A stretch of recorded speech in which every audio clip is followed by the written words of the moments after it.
this regular planning commission meeting for May 21st at 6 p.m. Let's start with the flag salute.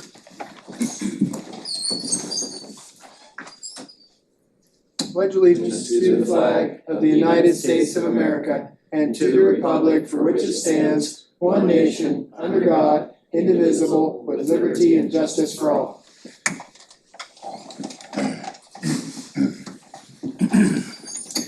All right, my name is Dan Burke. I am the current Planning Commission Chair. I'll start with my right and allow the commissioners to introduce themselves. Michael Widmer.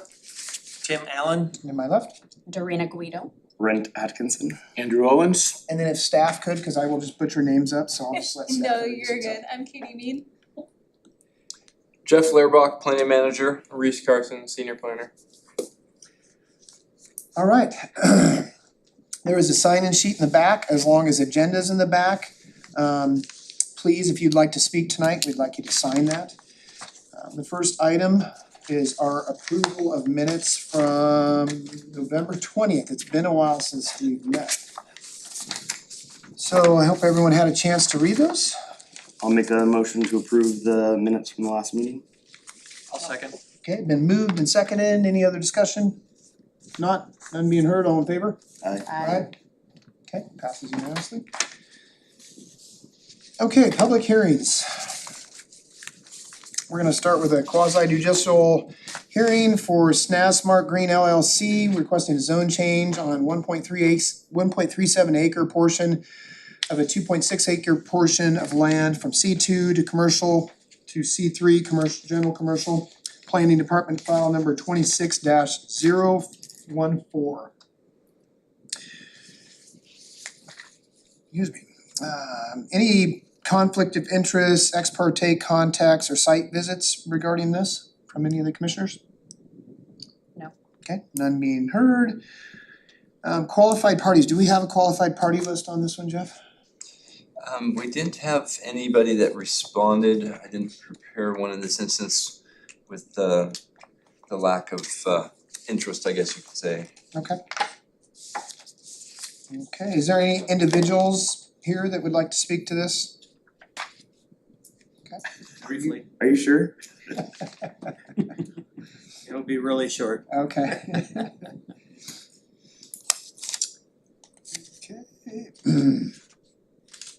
Okay, I think we're ready for the staff report. All right. Thank you, Chair Burke, fellow commissioners. At this time, I'll submit staff exhibits 1 through 14 into the record.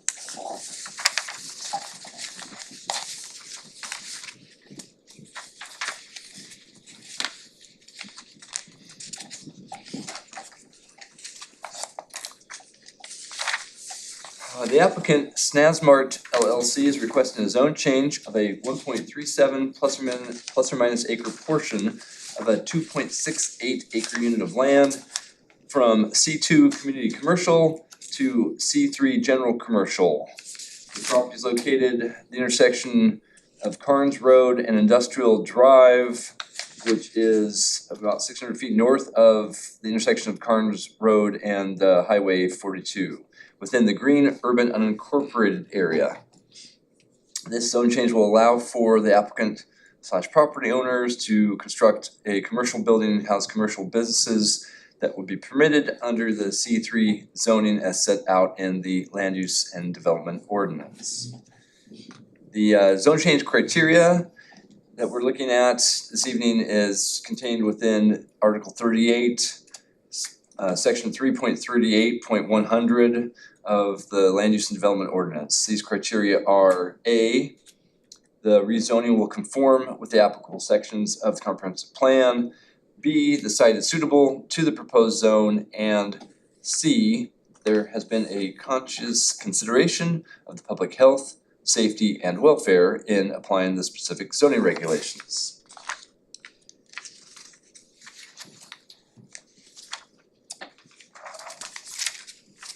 Planning staff recommends approval of the requested zone change from C2 to C3 for the 1.37 plus or minus acre portion of the 2.68 acre unit of land which meets the criteria of Article 38 of the Douglas County Land Use and Development Ordinance.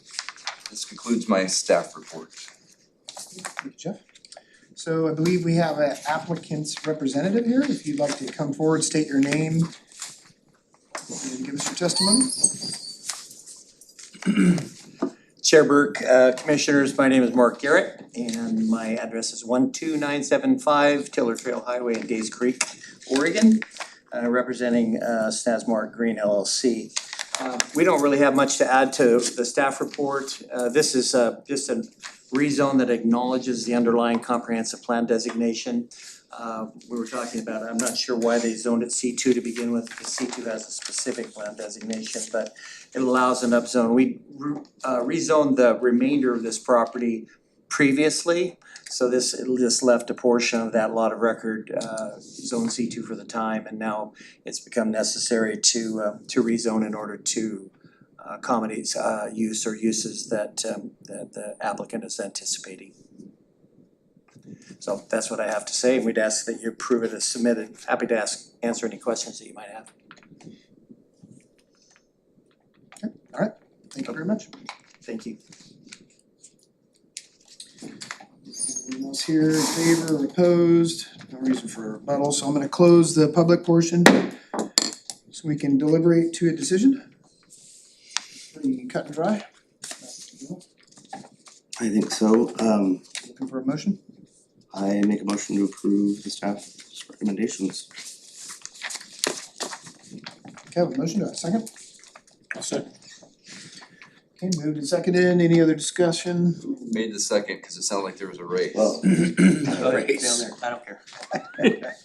they both did. Can we co-second that? Co-seconded.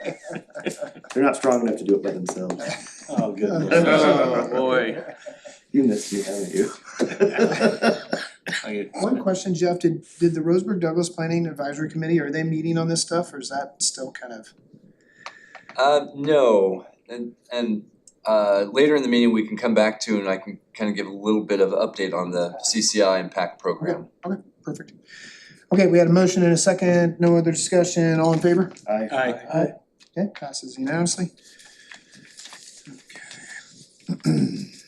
Anticipating that there was not really any objections to this, I did prepare findings of fact for your review.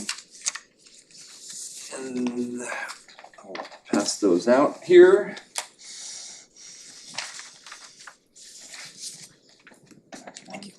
You sign if it is appropriate to sign. Copy. Thank you. You're welcome. You're welcome. You looking for a motion to accept finding of facts on planning department file number 26-014? Make a motion to approve the finding of facts. Moved, do I have a second?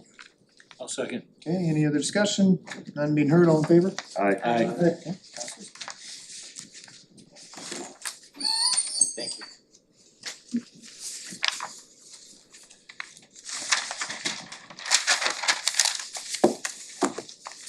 Alright, next item, we'll go to our legislative hearing portion.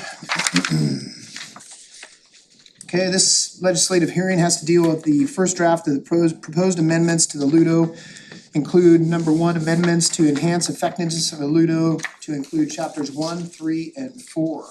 So at this point, I will hand this over to Jeff for the staff report.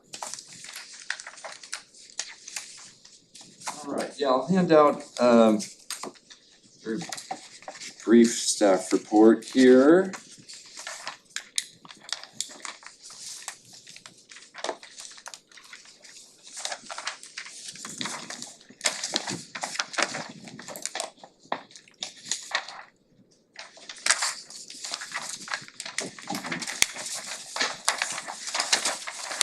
Thank you.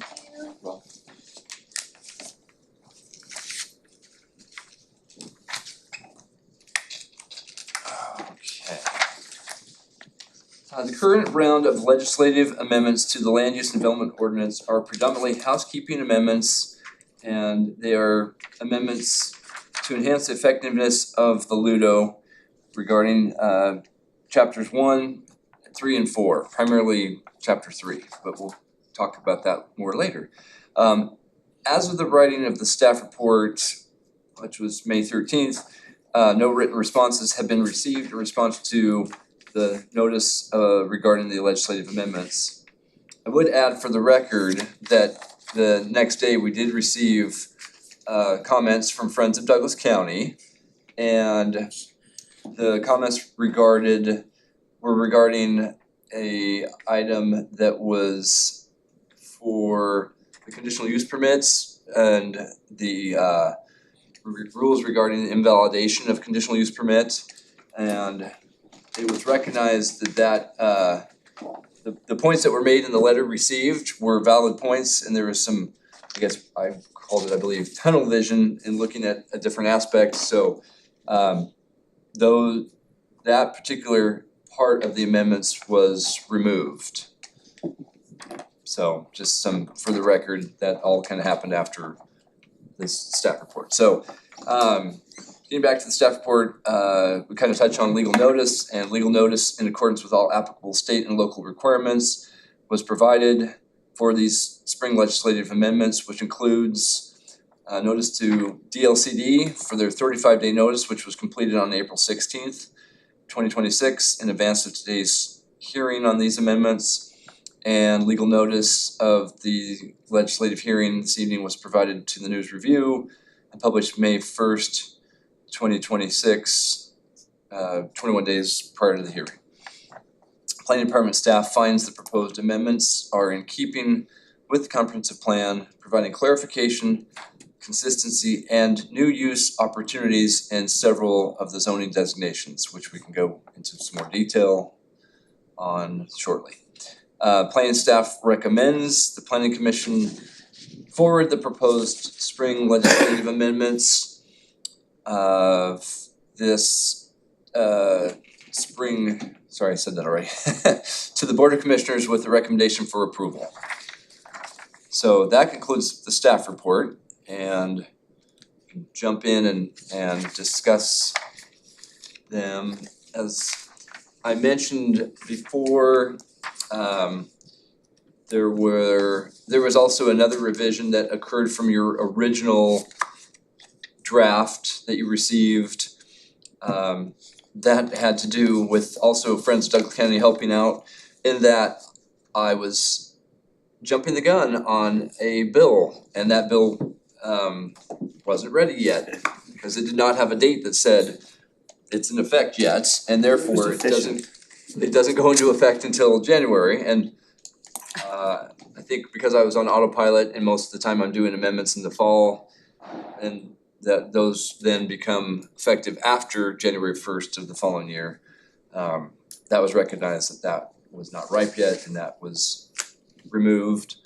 And then, as mentioned in the staff report, we removed the language that was changing the invalidation language regarding the conditional use permit, because that wasn't really broken. So what that leaves then is, I'm gonna kind of hit some highlights here. RVs, so chapter 1, the first amendment is chapter 1, length of time of RV may remain temporarily for residential use. This was just some housekeeping. If and when a property was in violation because the property owner was over the 30 and or 90-day length of stay, that it was trying to make it less vulnerable for legal challenges if we got to court, citations, and then an injunction where the county council was then dealing with somebody. It partly relates to the fact that someone could be 90 days in one calendar year, 2026, and then say, now it's 2027, I get 90 more days. And that might hold true if someone's not on the naughty list, but if they were in violation because they were already over the 90 or 30 days in the one calendar year, they don't get to be reset. It's kind of the idea behind that. And Next section, number 2, was some amendments for consistency regarding the resource management covenant and the use of the actual covenant and carrying that out. Just ended up striking the language. The document itself that we've been using and people have been recording, that speaks to, recognizes that the approval of a dwelling and in some cases other limited uses that have kind of residential use in nature, that the resource management saying you can't complain about normal farm and forest activities on adjacent properties. So kind of struck language that mentioned and nearby. So that was the consistency with the actual covenant that we've been using to carry that out. So moving to page 4, the bottom of page 4, item number 3. This is an amendment to chapter 3, specifically to the C2 community commercial zone. It's in 2 parts. One was to add, and ironically, we just had the zone change item before you. It was recognized that an auto parts store could also be utilized as a permitted use in the C2 zone, not just limited to C3. And that was based on kind of auditing and looking at the scope of and the size of the use. I looked at traffic impacts and some other things to make that determination that was a use that was in keeping with, especially as things have evolved with some of the uses like a bank or a drugstore. They have maybe as much traffic, if not more, because they've added drive-up windows and things over time. So we felt that was in keeping with the uses that are there. So we added that alphabetically as item number 4, the permitted uses. The second part of this is that there has always, and I can say always, 30 years of experience for me, but the code has had a manufactured dwelling park listed as a permitted use in the zone, when actually it refers to the provisions of Article 51, and Article 51, if you go to that, says that you have to go and notice requirements in a decision are per Chapter 2, which means it's a administrative decision. So it was very much misleading to say it was a permitted use in the zone when you actually had to go through this whole process, have notice to neighbors and a decision and appeal period and everything. So the housekeeping there was to remove that. So the amendments there captured that, renumbered them as the permitted uses goes, and then moved the manufactured dwelling park to the proper category of use permit standards. Item number 4 was some housekeeping. We have provisions in the C3 zone that say you can do uses similar, and then we also had this very clunky, very poorly written, very cryptic, if you will, reference that says that you could do other uses permitted in the C2 and the CT tourist commercial zone.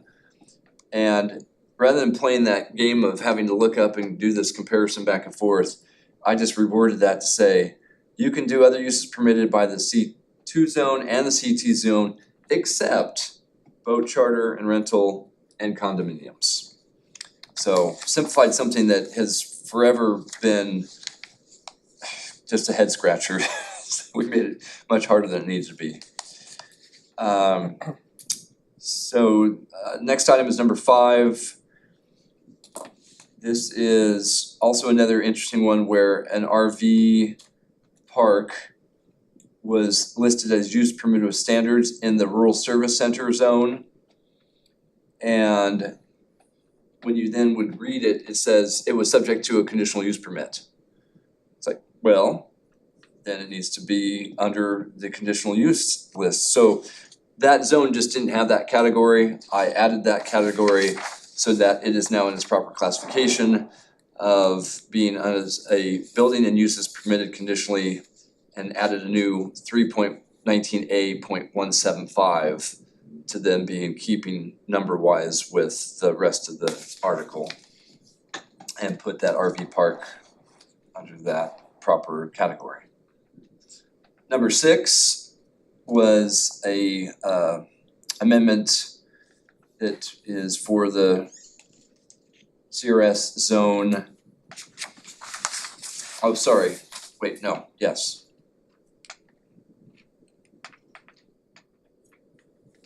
That was, okay, so we had the problem in the CRS zone in 19A, and then yeah, we just squared that away, sorry.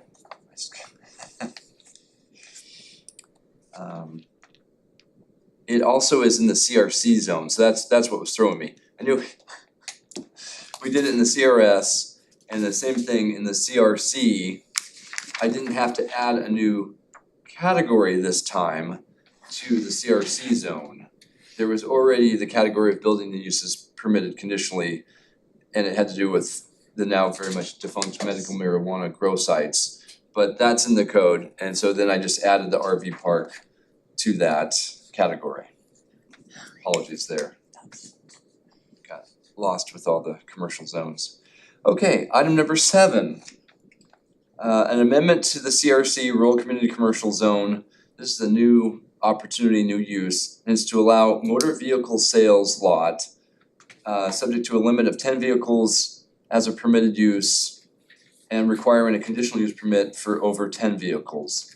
Both being subject to a limitation of no outside storage of inoperable vehicles. So this then provides an opportunity. We felt that 10 vehicles was a good line in the sand, that if somebody really had enough land and wanted more than 10, then the conditional use permit review would be appropriate to then address compatibility. There could then, as part of that compatibility review, be some additional requirements like screening, hours of operation being more controlled, some things along those lines. So that is item number 7. Item number 8, also within the rural community commercial zone, was to add a vehicle washing facility.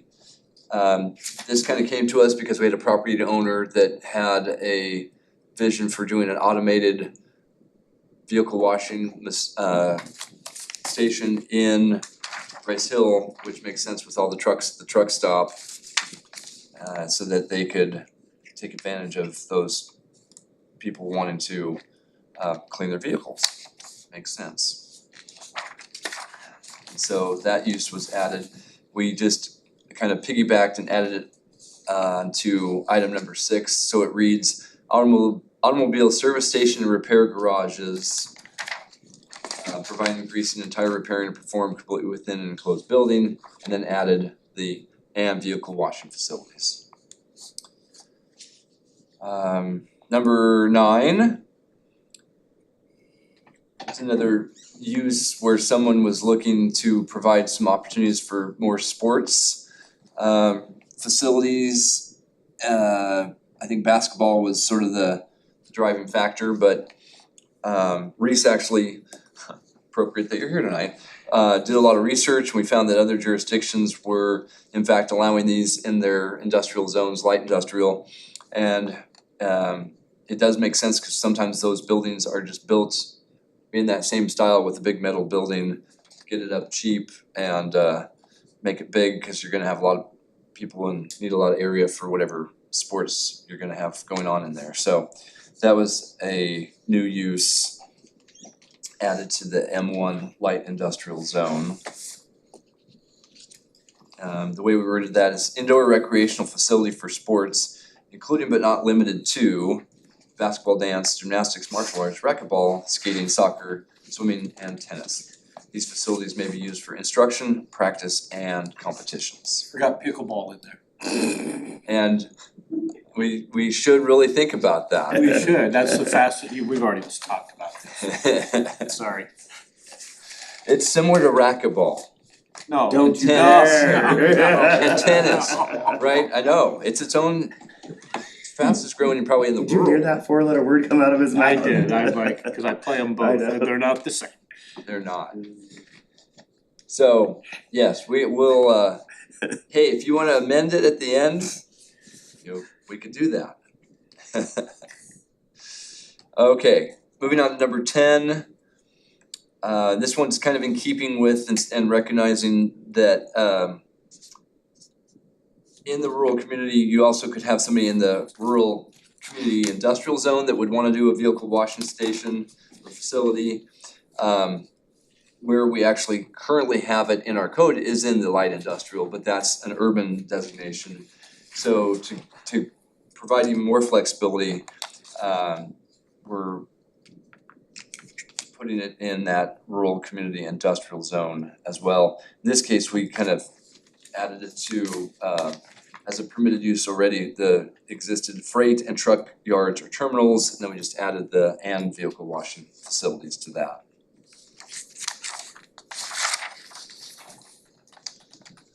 And then moving on to item number 11. Item number 11 has to do with commercial development and the provision that's in place right now in the code allows off-street parking where someone has an abutting lot and maybe doesn't have enough parking for their use on their existing lot but has the abutting lot, then the code allows that parking to spill over. My concern and what the nexus here was for this modification to or amendment is that I think it would be easy enough for somebody down the road or two or three owners down the road not recognizing they have this restriction with this parking being on one other unit of land and then they sell that and then there goes their parking, they don't meet their parking requirements anymore. So this is to provide a consolidation covenant, would be the easiest, but someone could do it more formally through a boundary line adjustment or lot line vacation. The benefit of a consolidation covenant, it basically does the same thing. It's recorded, then it's worked up in the records through the assessor's office, and it's then recognized as one unit of land. And if something were to change where a different use were to be put into place on that existing unit of land and it had less parking space because now it had more storage, less patron serving area, their parking standards dropped. They didn't need all the parking on that vacant lot, they could revoke the covenant, sell that after all, somebody else, develop that separately. So I think it's just something that helps be in the record, helps when due diligence isn't always carried out by a buyer, and it's then would be in the title records.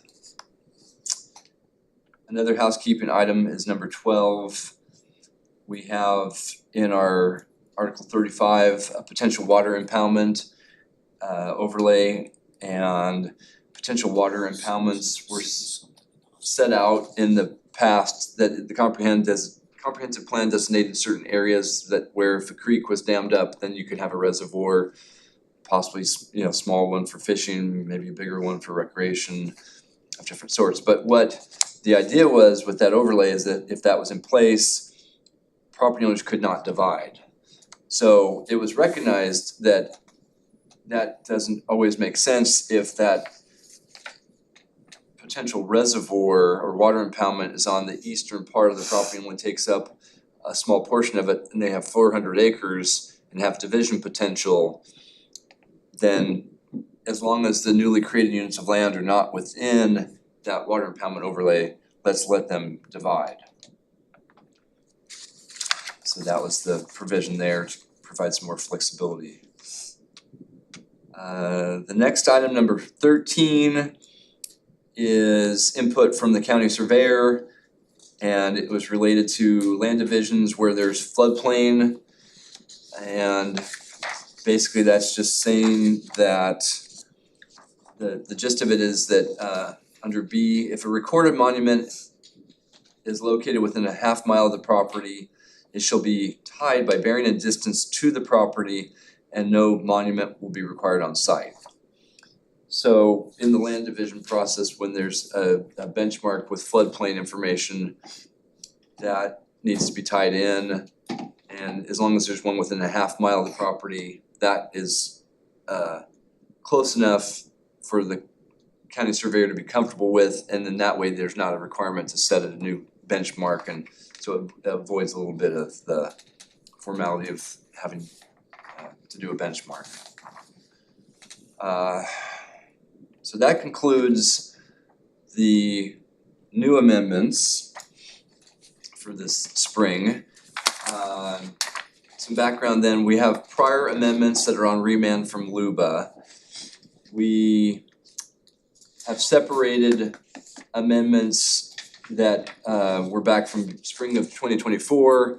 There was an appeal of those, but it was really on one item, which was oversized farm buildings that were accessory to a single family dwelling.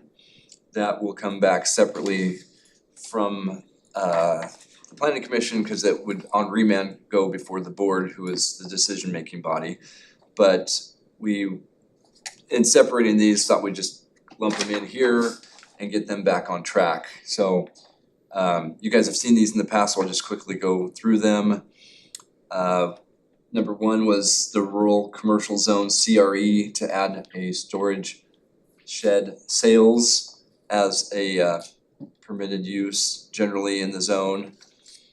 There was item number two, to give clarification that the director of planning could have more flexibility on charging fees to other county departments. So it gave the director discretion to waive those. And then the last one was sign code amendments. So number 3, this was regarding the advent and the increased use of reader board style signs.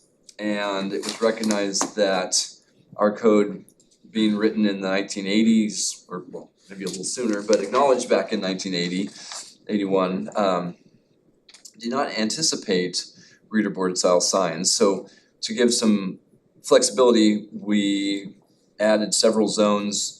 The opportunity, and it says basically signs may be illuminated but shall not be capable of movement, flashing or blinking, except that electronic reader boards shall be allowed for public schools, government facilities, public agencies, or community centers. Proposed reader boards shall be reviewed for compatibility with surrounding land use to mitigate adverse impacts to adjacent uses or zones and to minimize distraction to motorists. So that is the rest of the amendments then through page 15, through the several different zones that had that limitation. Any question on the proposed amendments? Okay, I'm gonna go ahead and close the public hearing portion of it, and we can discuss and so, any other questions or? I make a motion to forward the proposed spring legislative amendments to the Board of Commissioners with a recommendation for approval. I second the motion. Moved and seconded, no more discussion, all in favor? Aye. Aye. Okay, passes unanimously. Alright. Well, it's time of year, election of officers, so I'd be looking for a motion for the chair position. I make a motion to keep our current officers as is. I second that.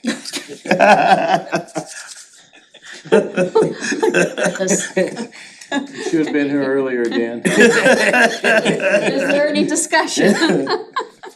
Why mess with something that's working? Yeah, Don't fix it if it ain't broke. Yeah, that's right. can we lump them together like that, Jeff? Does it matter? that's pretty Okay, so we'd be looking for a second. informal, so. Dorena made the second. Yeah. I'll make the second if she, whatever. I think Tim and I both were on it as well. Alright, those all in favor? Aye. Thanks for the trust, you guys. Thanks for the great job you do, keeping us organized. Something, right? I'm your second. Yeah.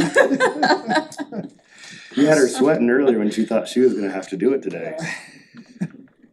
Hey, we've had a pretty quiet run here. It's been quiet. Yeah, no rock pits, Hey. dog kennels, yeah. Well, now we're jinxed. Yeah. Yeah, here it comes. So Jeff's got some information update on the community wildfire protection plan, which is a good time of year to get an update, see where we're at with that. Yeah, I'm gonna hand it over to Reese Carson and he can give you a little update. Absolutely. Good afternoon, commissioners. So this is an information item only. Following this, the 2026 CWPP will be forwarded to the Board of Commissioners for adoption by resolution consistent with how all prior versions of this plan have been adopted. The Community Wildfire Protection Plan, CWPP, is Douglas County's primary planning document for wildfire risk reduction. It is not a regulatory document. It does not change zoning, create new requirements for property owners, or impose mandates on any jurisdiction. It guides where wildfire fuel reduction work gets done, who does it, and how the county and its partner agencies access funding to pay for it. The county is authorized to create a CWPP under the Federal Healthy Forest Restoration Act, HFRA, signed in 2003 and must include 3 core components: collaboration with local, tribal, state, and federal partners, identification and prioritization of hazardous fuel reduction areas, and recommendations to reduce the ignitability of structures in wildfire-prone areas.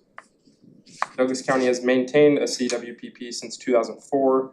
The 2026 update is the most comprehensive since 2017, featuring a new format, updated data, and maps current through 2025, and 3 meaningful structural changes.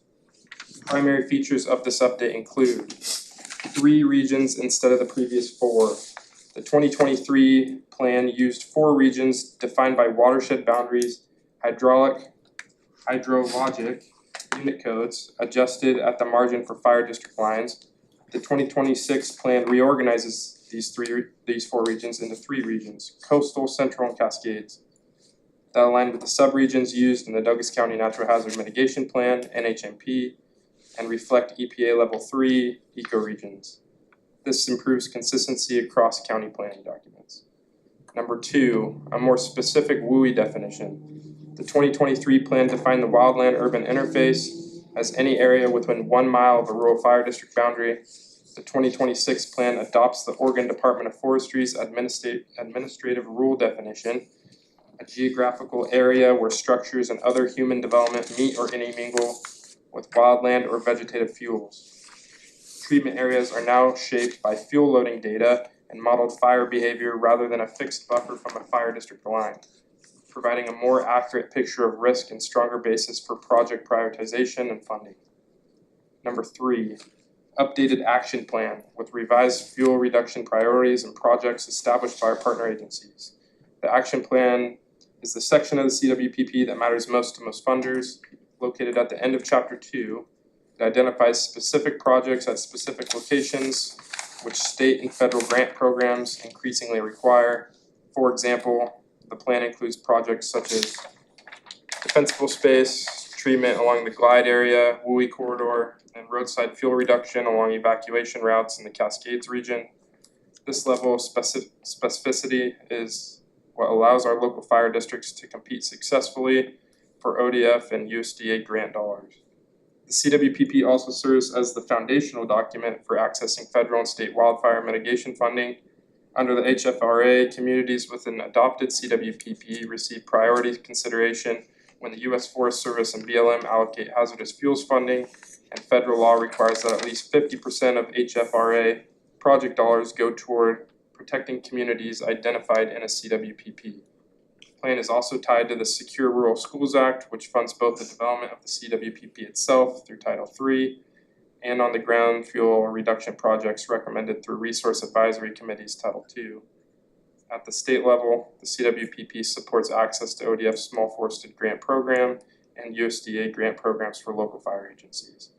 The 2026 plan was developed through the steering committee represented by the Bureau of Land Management, Roseburg Districts, the Confederate Tribes of Siletz Indians, the Coos Forest Protective Association, the Cow Creek Band of Umpqua Tribe of Indians, the Douglas County Planning Department, Douglas County Public Works, the Douglas Forest Protective Association, Glide Revitalization, the Glide, Looking Glass, Kellogg, Riddle, and Tiller Rural Fire Protection Districts, Central Douglas Fire and Rescue, the Oregon State Fire Marshal, OSU Forestry and Natural Resources Extension Office, and the U.S. Forest Service Umpqua National Forest.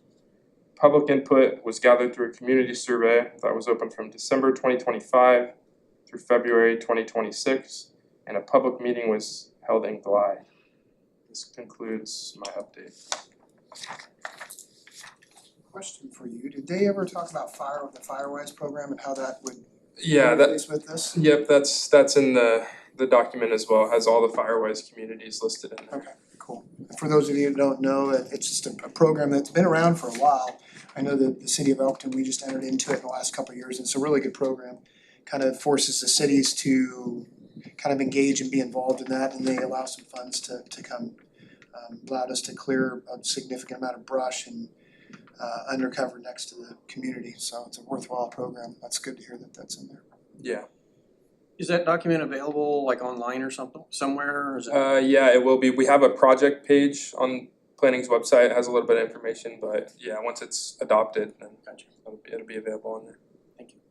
Any chance you could blast that out to the commissioners?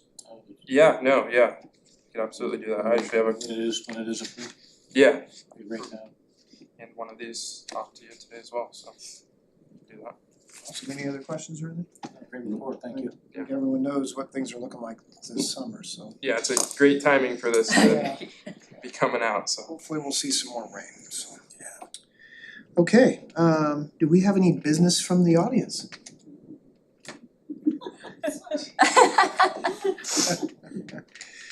Okay, business from the planning commission.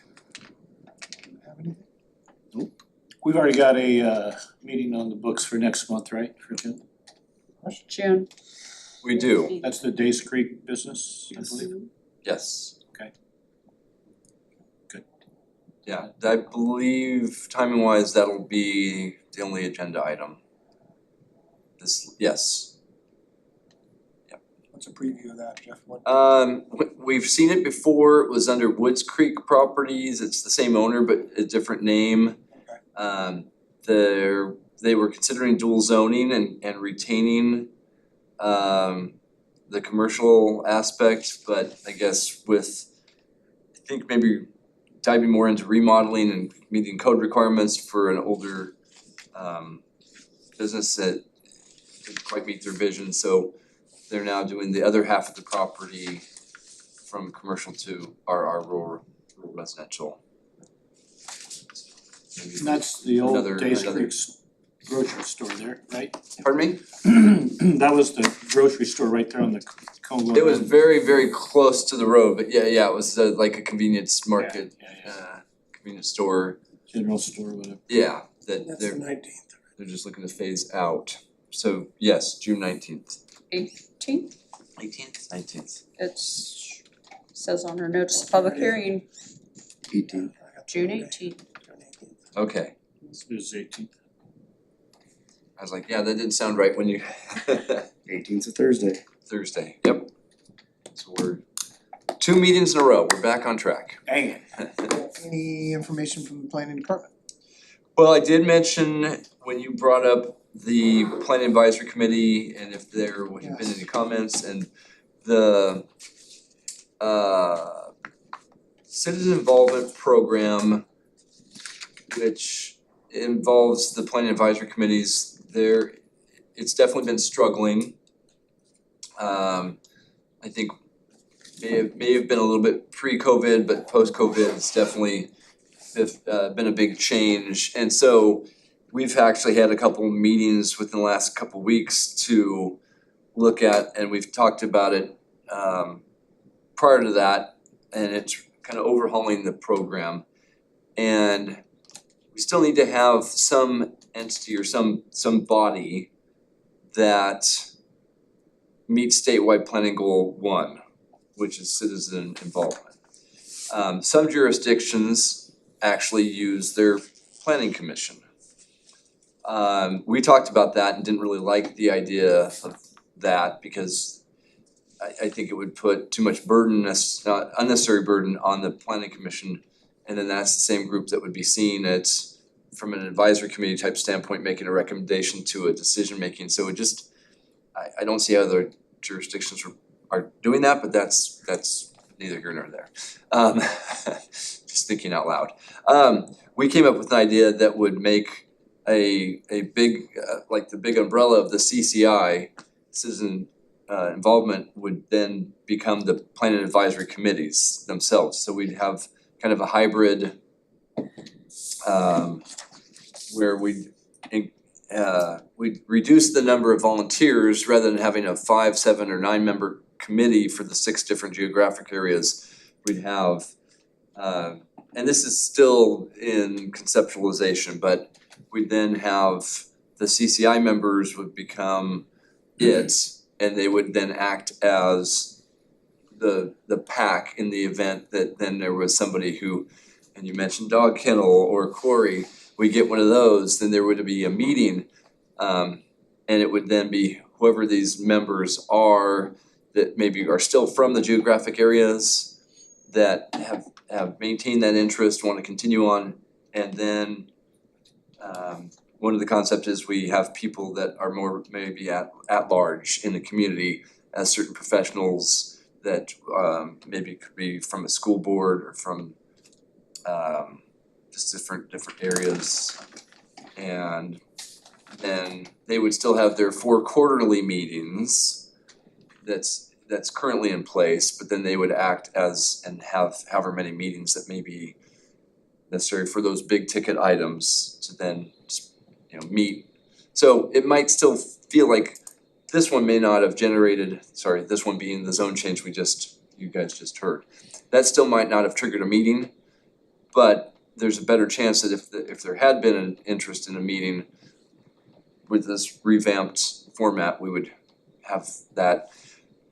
Another big trade-off or difference would be then we'd be having property owners come to Roseburg to have a meeting, whereas with the PACs, we would be traveling to different geographic areas, so that's a change, but It's a great concept of the pack, and I really enjoyed seeing that when it did occur, but it just didn't seem like you could get enough public input and enough to sustain it.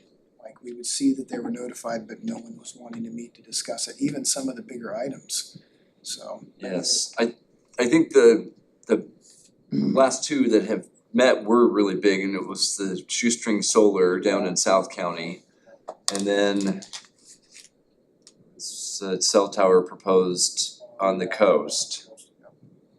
So those were kind of the last 2, and so logistics wise, though, that was a challenge because we were traveling to that location. We were having to take all of our equipment. We had to find meeting rooms that were able to support the technology to then set up and have all the equipment to meet the public meeting laws.